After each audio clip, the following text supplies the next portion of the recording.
అని తెలిస్తే మాకు వచ్చే స్కీములు పోతాయి, అవి కాకుండా మా మీద కేసులు పెడతారు, దాడులు చేస్తారు అన్న భయం కూడా ప్రజలలో ఉంది.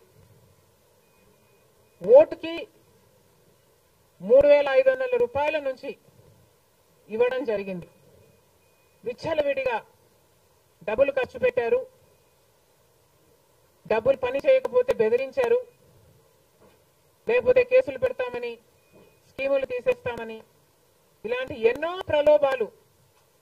ప్రలోభాలకు కడప ప్రజలు గురయ్యారు. ఇవన్నీ కూడా పనిచేశాయి.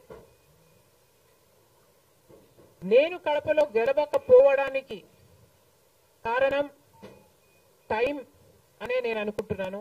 బికాస్ నేను కడపలో తిరిగింది కేవలం 14 రోజులు మాత్రమే. 14 రోజులు క్యాంపెయిన్ చేశాము, మిగతా టైం స్టేట్ వైడ్ క్యాంపెయిన్ చేశాము. మేము 14 రోజులు ఎంత కష్టపడినా కూడా we were not able to cover most of the geographical area. చాలా మటుకు రూరల్ ప్రాంతాలలో కనీసం రాజశేఖర్ రెడ్డి బిడ్డ పోటీ చేస్తుంది అన్న విషయం కూడా చాలా మందికి తెలియలేదు.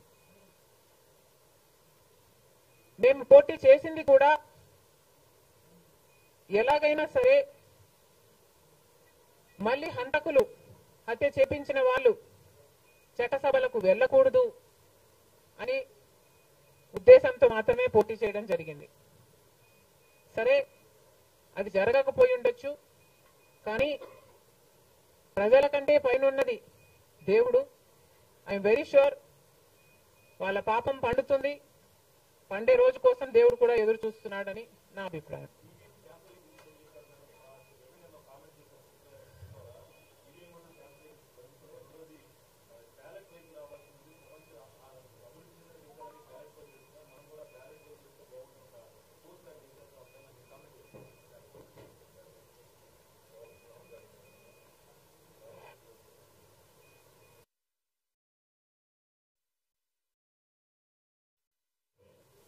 ఐ ఫీల్ మేధావులు కూర్చొని సుప్రీంకోర్టుతో సహా అందరూ కూర్చొని, ఇది అంత దేశానికి సంబంధించిన విషయం కాబట్టి అందరూ కూర్చొని ఓ నిర్ణయానికి వస్తే దేశ ప్రజలు హర్షిస్తారన్నది నా అభిప్రాయం.